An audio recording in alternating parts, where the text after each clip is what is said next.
भाष्यकार अगले श्लोक ले अवतरण का दे रहे 40वें श्लोक के लिए। अथ इदानीं प्रकरणोपसंहारार्थ श्लोक आरभ्यते नेति। प्रकरण को उपसंहार करने के लिए अब श्लोक आरंभ किया जाता है। त्रैविध्यता त्रिगुण को लेकर के सब चीज का वर्णन हो गया है, इसलिए अब उपसंहार कर रहे हैं। संक्रांति अवतरण का कहते क्रिया कारक फलानाम विभज्य त्रिगुणात्मकतम प्रतिपाद्य। क्रिया कारक और फल इन सब का विभाग पूर्वक उनकी त्रिगुणात्मकता के आधार पर उनका भेद का प्रतिपादन करके अविभाज्य ने सर्वम त्रिगुणात्मकम एवं, वास्तव में तत्त गुण विशेष को लेकर कार्य विशेष वर्णन तो कर दिया। इन वास्तव में हर एक वस्तु त्रिगुणात्मक ही होता है। कोई केवल सात्विक, केवल राजसिक या केवल तामसिक कभी नहीं हो सकता। तारतम्य है, प्रधानता को लेकर व्यवहार हो जाता है। जैसे पंचकृत पंच महाभूता के जल लाओ, जो जल ले आते हैं, और जल कैसे इसका नाम आपने बोल दिया, तो पंचकृत है, पांचों है इसमें। मिट्टी ले आओ, जाओगे बाहर से उठा के मिट्टी ले आओगे, तो पृथ्वी है क्या भाई? आपने प्रधानता पर व्यवहार कर दिया, वो भी तो पंचकृत है, उसे भी जल है, आकाश है, अग्नि है, वायु है, सब है। कण कण में ही पंचकृत होने पर सब कुछ पंचात्मक है। फिर भी एक ही प्रधान तो लेकर व्यवहार करते, पृथ्वी है, ये जल है, ये अग्नि है, ये वायु है। वहाँ पर क्या होता है, पंचकर्ण प्रक्रिया में क्या कर दिया था, इसीलिए आधा अलग कर दिया, फिर और आधे को 4 भाग कर दी, एक एक भाग को अन्यों से जोड़ दिया। प्रत्येक में 500 है, यानी एक उसमें आधा होने से प्रधान होगी। उसी प्रकार गुणों के तारतम्यता में भी हम सात्विक कहते का मतलब है वहाँ सात्विक मान लो 50-60% है, बाकी राजसिक हो सकता है 25-30 से और 10% तामस है तीनों। आधिक्य के ऊपर निर्भर है, एक संज्ञा दे व्यवहार हम कर देते हैं। यानी है वास्तव में सर्वम त्रिगुणात्मकमेव इत्याह। अविभाग पर विचार कर देते हैं, सर्वम त्रिगुणात्मक ही होता है। उसको यहाँ पर वर्णन करने जा रहे हैं। न तदस्ति पृथिव्यां वा दिवि देवेषु वा पुनः सत्वं प्रकृत्यैर्मुक्तं यदेवी स्यात् त्रिभिर्गुणैः। न तदस्ति पृथिव्यां दिवि देवेषु वा पुनः सत्वं प्रकृत्यैर्मुक्तं यदेवी स्यात् त्रिभिर्गुणैः। यद एवि प्रकृत्यैर्त्रिभिर्गुणैः मुक्तं सत्वं मने यत्किंचित वस्तु न अस्ति, न तदस्ति, है नहीं ऐसा कोई वस्तु जो प्रकृति से जन्य 3 गुणों के द्वारा उत्पन्न ना हो, ऐसा कोई वस्तु ही नहीं। कहाँ नहीं है? चाहे पृथ्वी में हो, चाहे द्युलोक में हो, चाहे देवलोक में हो। पुनः 2 बार वाक कह दिया, 2 बार, 1 बार पुनः भी कह दिया। ये सब जो है केवल अन्य अनुक्त का समुच्चय करने के लिए। संपूर्ण ब्रह्मांड ही त्रिगुणात्मक है। शंकर भाष्य तदस्ति तन्नास्ति पृथिव्यां वा, मनुष्य आदि सत्वम प्राणी जातम, सत्वम मने प्राणी समूह, मनुष्य से लेकर के कीट पर्यंत सारा चीज ले लो। अन्यद्वा अप्राणी जातम, जो अप्राणी जाते जड़ कहते हो तुम, वो भी त्रिगुणात्मक है। जड़ चेतन रूपेण विभक्त संपूर्ण संसार के उसे पृथ्वीलोक पे सारा चीज जितने भी आप देख रहे हो सब त्रिगुणात्मक है। एवमेव दिवी देवेषु वा, द्युलोक में, देवलोक में, सर्वत्र जो कुछ भी जड़ चेतन रूपेण विभक्त होकर दिखाई दे रहा है, वे सब के सब पुनः सत्वम, वे सब सत्व, सब वस्तु जो है, सत्व माने वस्तु, प्रकृति ही प्रकृतो जातिर इति प्रकृति, प्रकृति से उत्पन्न है। प्रकृति कैसी है? जिसके द्वारा उत्पन्न है, त्रिगुभिर गुण ही सत्वादिभिर गुण ही, सत्वादि गुणों से मुक्तम माने इनसे रहित, परित्यक्तम, यत् स्यात् भवेत्, जो ऐसा होवे, तन न तदस्ति पूर्वेण संबंध, और ऐसा कोई वस्तु है ही नहीं जो इनसे मुक्त हो, इनसे रहित हो, अर्थात जो कुछ भी है सब त्रिगुणात्मक ही है। यही माया जाल है, माया की सौंदर्य है। हर चीज त्रिगुणात्मक होते हुए भी हर चीज अपने आप में अलग अलग अलग अलग दिख रहा है और सुंदर सुंदर दिखता है। आप जाइए एक दुकान में जहाँ पर सिलाई की सामग्री मिलता है, उससे पूछे हमको बटन चाहिए, आप इतना बटन लिखा देगा, दिखा एकदम एक से एक देखते रह जाओ, बटन ही बटन, बटन ही बटन, डिजाइन दो एक से एक। धागे मांगो तो दिखा देगा, इतना रखे देख लो कौन से रंग के धागे चाहिए, इतना मोटा चाहिए, पतला चाहिए, जैसे चाहिए वैसे। जहां भी जाएंगे वही माया का खेल आपको दिखाई देता है। मिठाई की दुकान जाइए, जितना बड़ा दुकान उतनी जितनी अलमारी, सारी अलमारी भरा भरा भरा रहता है मिठाई, नहीं दिखता है। राजस्थान में मिठाई भंडार जाइए, कहीं भी जाइए, अनाज की दुकान में जाओ, बस अनाज की गंध आएगा अंदर घुसते ही, चावल दाल ये वो दुनिया भर सब अन्न ही है या नहीं, लेकिन सबका नाम अलग रख दिया आपने, रंग अलग अलग है। दालों के भी रंग अलग है, सब पीले थोड़े होते हैं, कोई लाल रंग के दाल है, सफ़ेद रंग के दाल है, सब रंग के दाल है।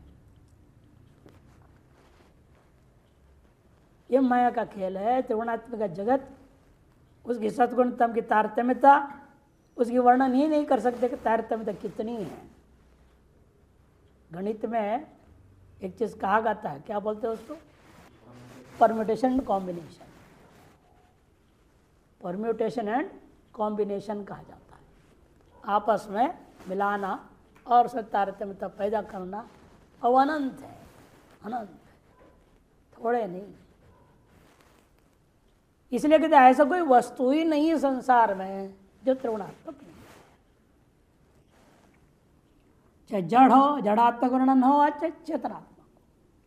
संक्रांति टीका, न तदिति पृथिव्याम भूलोके वा शब्दात् पाताले दिव्य मने स्वर्गे वा देवेशु ब्रह्मादिलोकेशु वा, पुनः शब्द वार्त, पुनः शब्द भी वार्त में ले लो। वाह का मतलब होता है यहाँ च अर्थ में, च समुच्चय करने के लिए।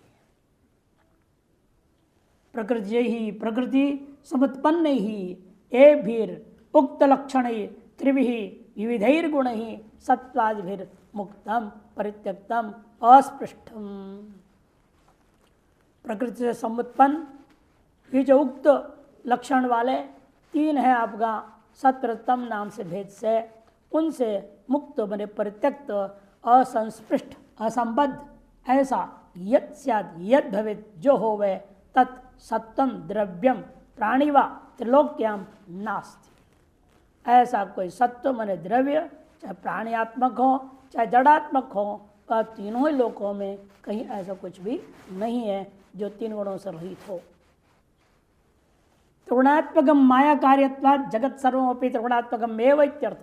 त्रिगुणात्मक माया का कार्य होने से यह संपूर्ण जगत त्रिगुणात्मक ही है इत्यर्थः। टिप्पण प्रकरणार्थम उपसरण अनुक्तम अपि संगृह्णन आह। प्रकरणार्थ को संहार करते हुए जो नहीं भी कहा गया अभी तक विभागों के रूप में, कर्ता के विभाग, कर्ण का विभाग, कर्म का वगैरह बताया, तो अनुक्त है जो उन सबको भी संग्रह करने के लिए यहाँ पर कह रहे हैं नैत्याह। पुनः वार्थे अधोलोक संग्रहाय, पुनः शब्द वार्थ में ले लो, अधोलोक का संग्रह करने के लिए, अर्थात त्रिषु लोकेषु इत्यर्थ, तीनों ही लोकों में। खत्म आ ब्रह्म स्तंभ पर्यंता इत्युक्तत्वात्। विष्णु धर्मोत्तर पुराण में कहा है आ ब्रह्म मनोपर वाला जो हिरण्यगर्भ जिसको कहते हो, वहां से लेकर के कीट पर्यंत छोटे से छोटे सी चीज तक भी सब कुछ त्रिगुणात्मक है इत्युक्तत्वात्। सत्व मैंने वस्तु सामान्यवाची, सत्व शब्द यहाँ अंतःकरण नहीं ले लेना, अन्य तरह से लेते हैं।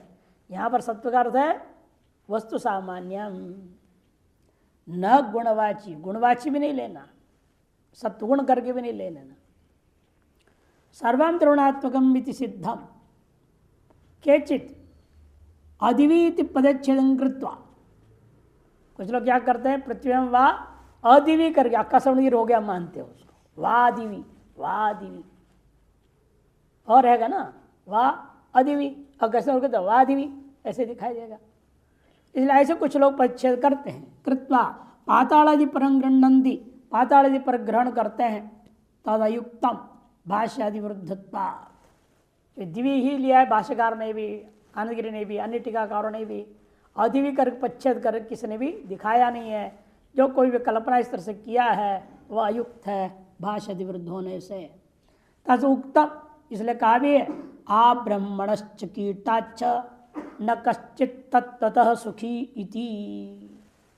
आ ब्रह्मणश्च, वो जो हिरण्यगर्भ नाम से ब्रह्मा जी हैं, वहाँ से आरंभ करके कीट पर्यंत तत्ततः वास्तव में कोई भी संसार में सुखी नहीं है, सुखाभास है। इसलिए आनंद मीमांसा आपके सामने तैतृ उपनिषद, बृहदारण्यक उपनिषद दो जगह आया हुआ है। इस पृथ्वी में भी एक मानुषानंद आज के जमाने में तो कोई मिलेगा ही नहीं जो बताया वहाँ पर। एक मानुषानंद का क्या लक्षण बताया, युवा स्यात् दृढ़िष्ठो बलिष्ठो सर्वशास्त्रज्ञ है। कोई युवा हो, 25 से 40 के अंदर का हो, और दृढ़ हो, बलवान भी हो, सर्वशास्त्रज्ञ हो, पूरा पृथ्वी का राजा हो, सर्ववैभव से संपन्न हो, ऐसे जमाने में कोई जवान मिलेगा ही। मैंने एक मानुषानंद वाला अभी इस धरती पर है ही नहीं, तो उसे 100 गुणा वाला कहाँ मिलेगा। मानुषानंद से नीचे पशुआनंद वाले ही सब है।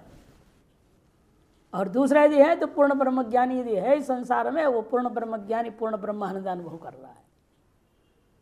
बीच वाले तारतम्य वाले वहाँ वर्णन जैसे किया गया है वैसे इस समय मिलना मुश्किल, मानुषानंद मिलना ही मुश्किल। इन वहाँ तारतम्य बता दिया है, मैंने सभी के पास, इसके पास उससे ज़्यादा, उससे ज़्यादा उसको, उससे ज़्यादा उसको जब बोल रहे हैं, मैंने नीचे वाला उसके पैसा ज़्यादा दुखी है, ये अर्थ हुआ ना। इसके पास इतना आनंद है तो एक मानुष आनंद बोल दिया, और अन्य जो मनुष्य है वो लोग के पास क्या होगा, उसमें जितना आनंद से कम आनंद है, यही तो अर्थ होगा। उत्तर उत्तर जितना ज़्यादा सुखी कह रहे हो उतने ही हिसाब से उल्टा ले लोगे, निचले स्तर वाले को अधिक दुखी दुखी मानने पड़ेंगे। ऊपर से प्रजापति को जितना दुख है उसका 100 गुणा दुख उसके नीचे वाला प्रजापति को, उसके 100 गुणा दुख उसके नीचे वाला, उसके 100 गुणा दुख, ऐसे भी तो ले सकते हो, समझ सकते हो। अब मनुष्य कहाँ आ जाएगा, अब कई 1000 गुणा दुख वाला हो जाएगा ऊपर से गिनेंगे तो। ऐसा आदमी सोचता नहीं है और उल्टा सोचता मेरे से बराबर कोई सुखी नहीं है, ये मूर्खता है। वास्तव में आपके बराबर कोई दुखी है ही नहीं। इसलिए कहते हैं आ ब्रह्मणश्च कीटाच्च न कश्चित तत्त सुखीति। तत्व तो सुखम गुणातीत तस्यैव नान्य सित्याश। कहने का अभिप्राय है तत्व तो सुख यदि अनुभव करता है वही व्यक्ति करेगा जो त्रिगुणातीत हो जाता है। एक महात्मा का नाम है गुणातीत आनंद, राजस्थान अलवर में रहते हैं इस समय में। मैंने आप गुणातीत हो इसलिए जो है आपके पास विदेशी देवियां ज्यादा आ गई हैं, असली गुणातीत नहीं है, तो ये तो हो रहा है, फंसे बेचारे। इन वास्तविक सुखी वही होता है जो गुणातीत होता है, नान्य सित्याश हो। तथा च क्रियाकार फल लक्षण संसार सर्वोपि त्रिगुणात्मक अविद्या परिकल्पित समूलो अनर्थ एव। इसलिए क्रियाकार फल रूप संसार जो सभी के सभी संपूर्ण संसार जो है त्रिगुणात्मक होने के नाते, अविद्या परिकल्पित होने के नाते समूलो अनर्थ एव। मूल जो अविद्या है उसके सहित सब कुछ अनर्थ ही है। तस्माद् आत्मज्ञान अविद्या निवृत्त्या गुणातीतो भव इति सूचितम भवति। इसलिए आत्मज्ञान के द्वारा अविद्या को निवृत्त करके गुणातीत हो जाओ, ये बात यह सूचित किया गया। उसके लिए यही तरीका है, आप उसके अधिष्ठान में पहुंचाइए। और अधिष्ठान में आप क्या देखेंगे, जो भी आप जड़ चेतनात्मक विभाग संसार त्रिगुणात्मक माया से रचित को आप देख रहे हो, वह किसी न किसी अधिष्ठान में देख रहे हो। वो जो अधिष्ठान है उसी को मैं स्तोत्र में कहा 26वें श्लोक में आता है, वहाँ न विद्मस्तत्तत्त्वं वयमिह तु यत्त्वं न भवसि। न विद्मस तत्तत्त्वं, ऐसा कोई तत्व मुझे अनुभव में नहीं आता है जो आप नहीं है। मैंने आप ही अपनी माया से स्वरूप में विजृंभित होकर दिखाई दे रहे हैं, वास्तव आपके अलावा कुछ है ही नहीं। अधिष्ठान को छोड़ दो तो चित्र कहाँ दिखाई देगा, पट ही नहीं रह गया, भस्म हो गया, अब चित्र कैसे दिखेगा। ठीक उसी प्रकार यदि आप अधिष्ठान छोड़ देंगे तो जगत दिखाई नहीं देगा, और जगत दिखाई दे रहा है का मतलब है आप उस अधिष्ठान से वाकई में रूबरू हैं, बस उसकी तरफ आपकी दृष्टि नहीं जा रही है, इसलिए आप अपने ही अधिष्ठान होता अपने ही स्वरूप अपनी आत्मा को अनुभव नहीं कर पा रहे। अगले श्लोक भाषा अवतरण का देते हैं, सर्व संसार क्रिया का फल लक्षण सत्व तमगुणात्मक अविद्या परिकल्पित समूल अनर्थ उक्त। संपूर्ण संसार क्रियाकार फल रूपा सत्व गुण गुणात्मक अविद्या से परिकल्पित है, समूल अनर्थी है, ये बात कह दिया गया। पूर्व में भी वृक्ष रूप कल्पना अच्छा ऊर्ध्वमूलम अधशाक इत्यादि ना, और पहले भी कह दिया गया था जिसको समारिया क्या है कर रहे हैं हम, ऊर्ध्वमूल और वाक्षाक इत्यादि से 15वें अध्याय के शुरू में कह दिया था। और वही उपाय भी बता दिया कि संसार वृक्ष काटने की साधन क्या है, तम च असंग शस्त्रेण दृढ़े निश्चित्वा तथा पदम तत्परिमार्गितव्यम इति चौक्तम। और उस संसार पे वृक्ष को हम संसार वृक्षम असंग शस्त्रेण दृढ़ चित्वा, असंग रूपी शस्त्र के दृढ़तापूर्वक काटना पड़ता है। यही कठिनाई होती, इतनी मोह ममता है हर चीज़ों के प्रति, हर वस्तु के प्रति, जड़ात्मक वस्तु जड़ वस्तु जो मान रहे उसके प्रति भी अपने अंदर मोह भरा पड़ा है। इसीलिए आप असंगता के साथ उसके तोड़ नहीं पा रहे। जब तक असंग रूपी शस्त्र का प्रयोग नहीं करोगे तब तक आत्मा के साथ संग नहीं हो सकता, क्योंकि आपका संग बना हुआ है जगत के साथ। संगस्तेषु उपजायते, है ना, ध्यायतो विषयान पुंसः संगस्तेषु उपजायते।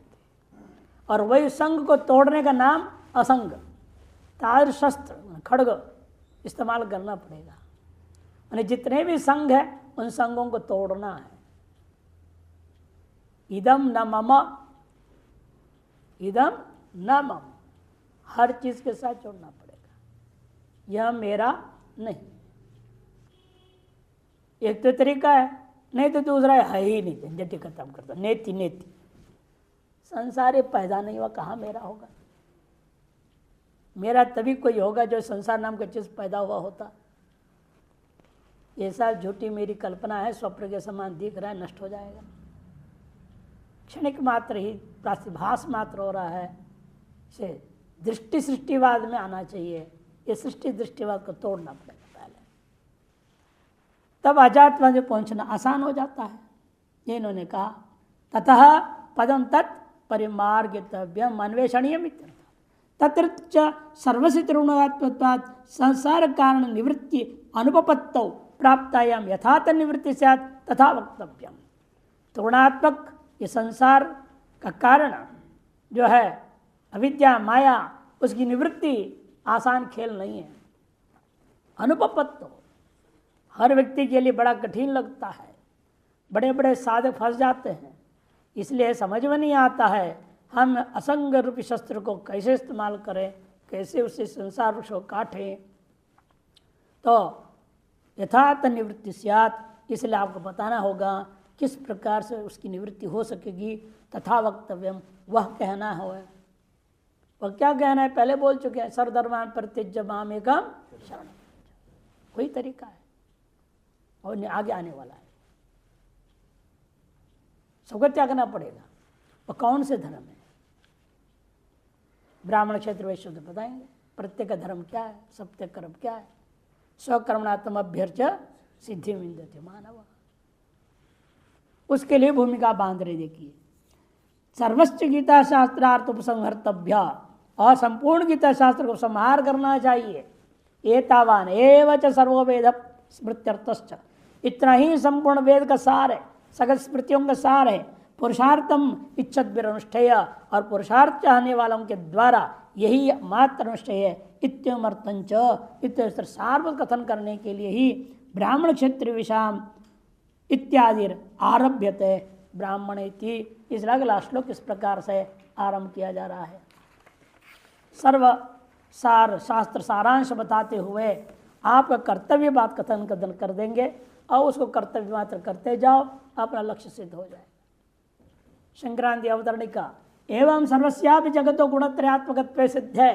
इस प्रकार संपूर्ण जगत गुणत्रयात्म सिद्ध होने पर गुणत्रयातिक्रमणम कृतवत एवं मुक्ति, गुणत्रय का अतिक्रमण करने वाले को ही मुक्ति मिलती है। इति गुणान अत्येतुम इच्छो मुक्षो, इसलिए इन गुणों का अतिक्रमण करने को चाहने वाले जो मुमुक्षु हैं उनका तद अतिक्रम सिद्ध है। इन गुणों के अतिक्रम सिद्धि के लिए परम कारण ज्ञानम, परम कारण होता है एकमात्र ज्ञान। लेकिन ज्ञान कैसे मिलेगा? तत्सिद्ध है कारणम सत्व शुद्धि। उस सिद्धि का कारण क्या है? अंतःकरण शुद्धि। वो कैसे हो गई? कोई साबुन बता दो, लगा देते हैं, शुद्ध कर देंगे ना। कोई ना कोई नया नया चीज़ बनते रहता है, कहते उन चीज़ों से होना है वो तो बाह्य शुद्धि के लिए है केवल। तद कारण तो कर्म ही अंतर शुद्धि का काम कैसे होगा? एकमात्र कर्म से ही होगा, करने पर ही होगा। इसलिए भूमा विद्या में भी देखिए सब बताते बताते 25वें सीढ़ी में क्या बोले? कृतिस्तु एव भूमा कर दिया। कृति करना होगा, सब छोड़ के बैठे होंगे, वो करने से नहीं चलेगा। कर्मैव तदेव अवश्यम कर्तव्यम, वही करना होगा। उनमें से कौन से कर्म करना है? वैदिकानां कर्मणां सर्वेषां कर्तव्यतायां प्राप्तायां, तो सकल वैदिक कर्मों को करना ही चाहिए। ऐसे कर्तव्य रूपेण सकल वैदिक कर्म जब प्राप्त हो गया तो निचोड़ बताना है। ब्राह्मणादीनां मुक्षुणां येषां स्व स्व गुणानुरूपेण यानि यानि कर्माणि वक्तानि भवन्ति तैस् तैस् तानि तान्येव कर्तव्यानि न तु इतराणि इति नियमं दर्शयति। हम नियम विधि आरंभ करते, इसलिए ब्राह्मण आदि, ब्राह्मण क्षेत्र में शूद्र, इनमें जो जो भी प्रत्येक वर्ण में मुमुक्षु हैं, उन मुमुक्षुओं के द्वारा येषां येषां स्व स्व गुणानुरूपेण, जिन जिन लोगों को अपने अपने गुणों के अनुरूप यानि यानि कर्माणि वक्तानि, जिन जिन कर्मों विभाग करके बताया गया है, तही तही उन ब्राह्मण आदि मुमुक्षुओं के द्वारा तानि तानि एव कर्तव्यानि, उन कर्मों की करनी चाहिए। न तो इतरानी, अन्यों का कर्म नहीं करना चाहिए। स्वधर्मे निधनम श्रेय परधर्मो भयावह का है, वही बताने के लिए आरंभ करें। इतरों कौन है वो इतर कर्म जिन्हें हमें नहीं करना है, या निर्णय कर पहले अपने आप का वर्ण और आश्रम तय कर लो।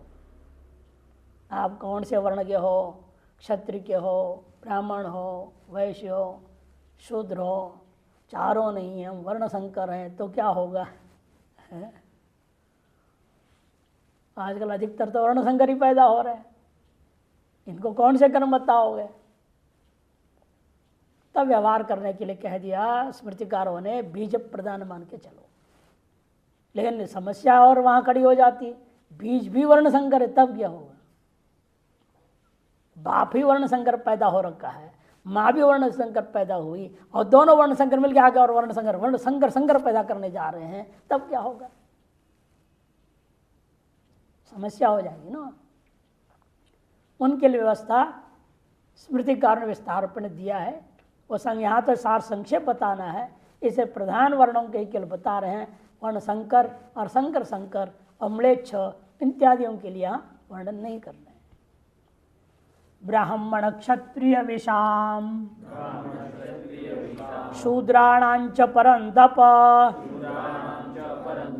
कर्माणि प्रविभक्तानि स्वभाव प्रभवैर्गुणैः ब्राह्मण क्षत्रिय विषाम शूद्राणांच परंतप कर्माणि प्रविभक्तानि स्वभाव प्रभवैर्गुणैः। स्वभाव प्रभवैर्गुणैः ब्राह्मण क्षेत्र विषाम शूद्राणांच कर्माणि प्रविभक्तानि, कर्म को प्रविभाग पर बताया गया है।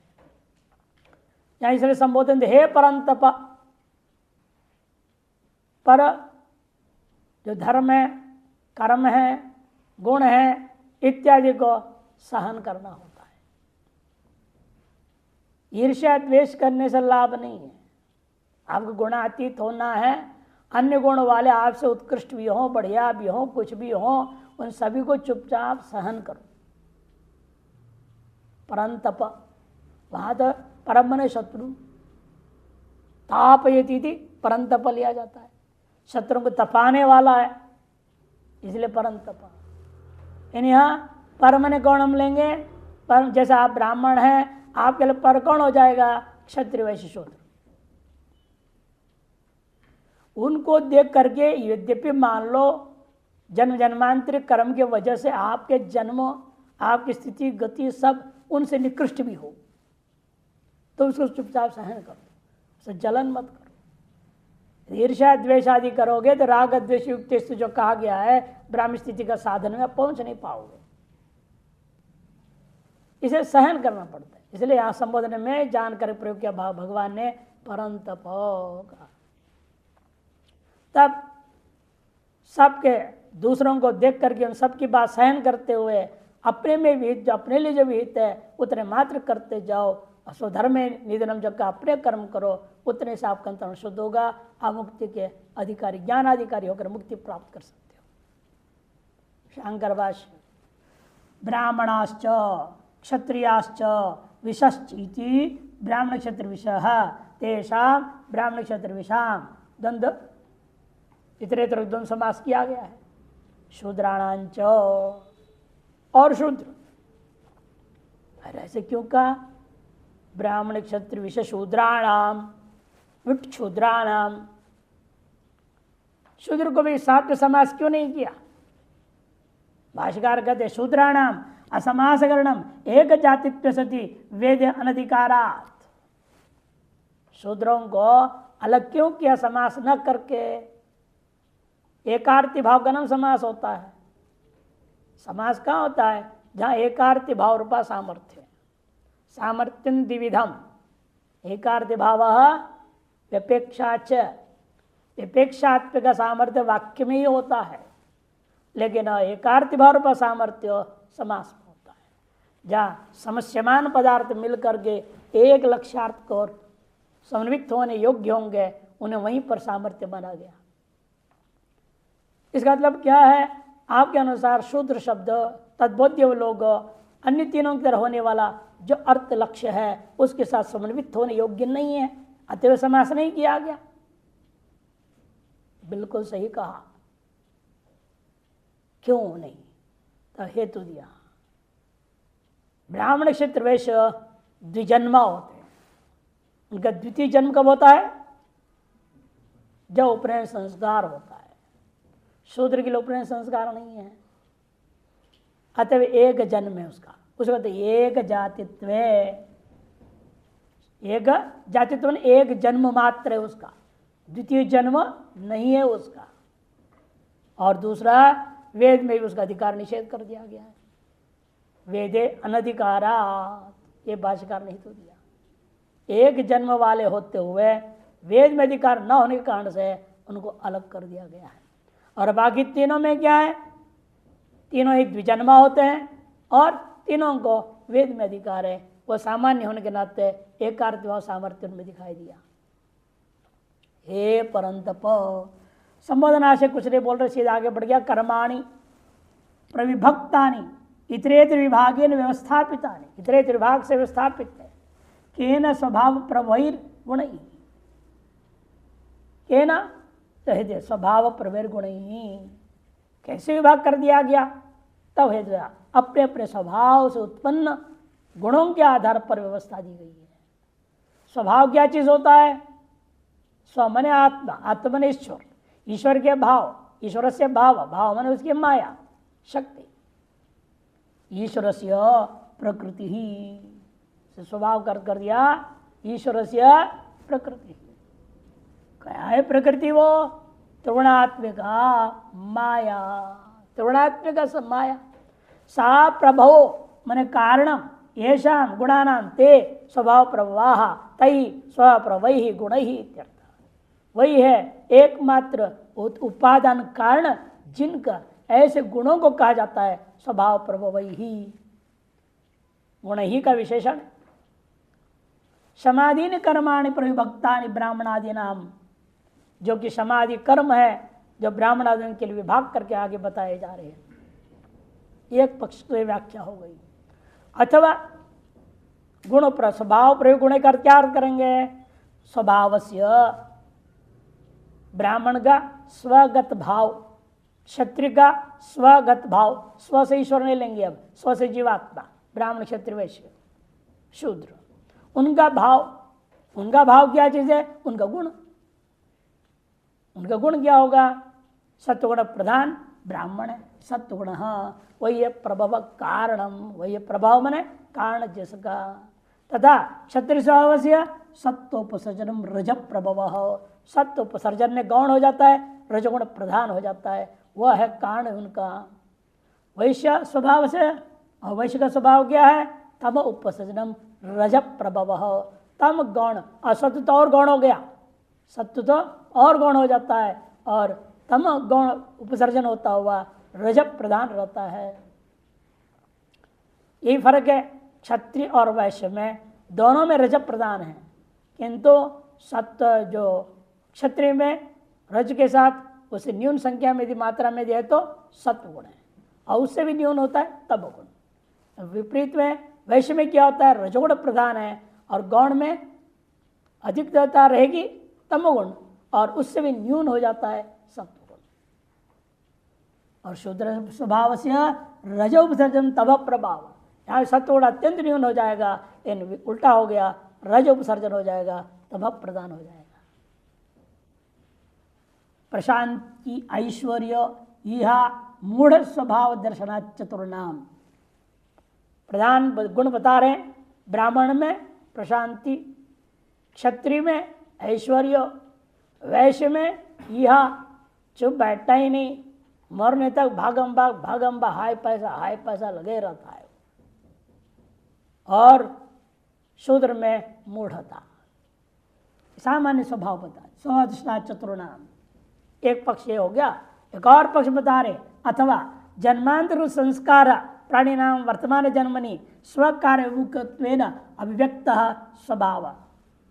स्व से यहाँ पर भी जीव को लेंगे, प्राणी जन्मांतर संस्कार के कारण से प्राणियों में वर्तमान जन्म में स्वकार्य के अभिमुख रूपेण अभिव्यक्त जो गुणों का कार्य है उसको हम कहेंगे स्वभाव। स प्रभव शाम गुणानाम, वही एक कारण उत्पत्ति के जिन गुणों के ते उन गुणों को कहा जाएगा स्वप्रभा गुणा। गुण प्रादुर्भाव से निष्कारणत्व है कि गुणों का प्रादुर्भाव भी हो रहा है, वह निष्कारण नहीं हो सकता। जो भी आपके सामने प्रादुर्भाव उत्पन्न होता है, उस उत्पत्ति के पीछे अनेक कारण होते हैं। एक उपादान कारण होगा, बाकी निमित्त कारण होंगे, लेकिन कारण के बिना कोई कार्य गुण प्रादुर्भाव कार्य नहीं हो सकता। स्वभाव कारणम इति कारण विशेष उपादानम, इसलिए वह कारण कौन सा है पूछने पर का स्वभाव ही कारण होता है। इस तरह से कारण विशेष को या उपादान कारण रूपेण ग्रहण करके बताया। एवं स्वभाव प्रवैर प्रकृति पर्वई सत्वो गुण ही स्वकार्यानुरूपेण समाधि कर्माणि प्रविभक्तानि। स्वभाव है कारण जन का, तीनों अर्थ में से कोई भी एक पक्ष ले लो। स्वभाव वह है कारण जन का, ऐसे प्रकृति से होने वाले सत्सत्व गुणों के परिणाम रूपेण स्व कार्यानुरूपेण समाधि कर्मों को प्रविभाग करके बताया गया। ननु शास्त्र वियुक्तानि शास्त्रेण विहितानि ब्राह्मणादीनां समाधि कर्माणि कथम उच्यते सत्वादि गुण प्रविभक्तानि इति। शास्त्र के द्वारा प्रविभाग किए गए हैं, शास्त्र के द्वारा विहित किए गए हैं, ऐसे ब्राह्मणादियों का समाधि कर्मों को कैसे आप कह रहे हो? सत्वगुण प्रविभक्ता नीति, सत्वगुण प्रविभक्त कैसे कह रहे हैं आप? नैष दोष शास्त्रेणापि, शास्त्र के द्वारा जो विभाग किया जा रहा है वो भी ब्राह्मणादि नाम सत्तगुण विशेष अपेक्षा, यही वह सत्तगुण विशेष की अपेक्षा करके ही कहा गया। समाधि कर्माणि प्रविभक्तानि न गुण अनपेक्षा, किसी के गुण की अपेक्षा की बिना यहाँ शास्त्र भी प्रविभाग करके नहीं कहता है। शास्त्र प्रविभक्तान्यपि कर्माणि गुण प्रविभक्तानि इत्युच्यन्ते, ये शास्त्र प्रविभक्त कर्मों को भी गुण प्रविभक्त कह देने में कोई गलत नहीं है, कोई दोष नहीं है। शंकराचार्य टीका ब्राह्मणेति ब्राह्मणाश्च क्षत्रियाश्च विशश्च तेषाम् इति ब्राह्मण क्षत्रिय विषामित्यत्र जात्या विषमत्वेपि उपनयनाध्ययन यजनादि कर्मभिर आश्रमेण च समत्वात् धर्मत समानानां समासकरणम अविरुद्धम, स्पष्ट कर दिया। जात्या विषम जरूर है, ब्राह्मण जाति, क्षत्रिय जाति, वैश्य जाति, लेकिन उपनयन रूपी संस्कार, अध्ययन रूपा अधिकार उसमें, और यागादि कर्म करने का अधिकार, और आश्रम भी उनको प्रवेश करने का अधिकार है। ब्राह्मण क्षेत्र वैश्य को गृहस्थ आश्रम, वानप्रस्थ आश्रम, इनमें क्रम से जाने का उनको पूरा अधिकार है। इसलिए आश्रम के द्वारा भी निर्णय हो जाता है। समत्व सम होने से धर्मत समाना नाम, धर्मत समानता को देखते हुए समास करना कोई दोष नहीं है। अतः शूद्राणांचित पृथक्करण जात्या धर्मिण क्रिया च विषमत्वात् न विरुद्धम, इसलिए जात्या विषम है, वो धर्मेण विषम है, क्रिया से भी विषम है, इसे उनका समास के अंतर्गत न जोड़ना कोई दोष नहीं है, न विरुद्धम भवति।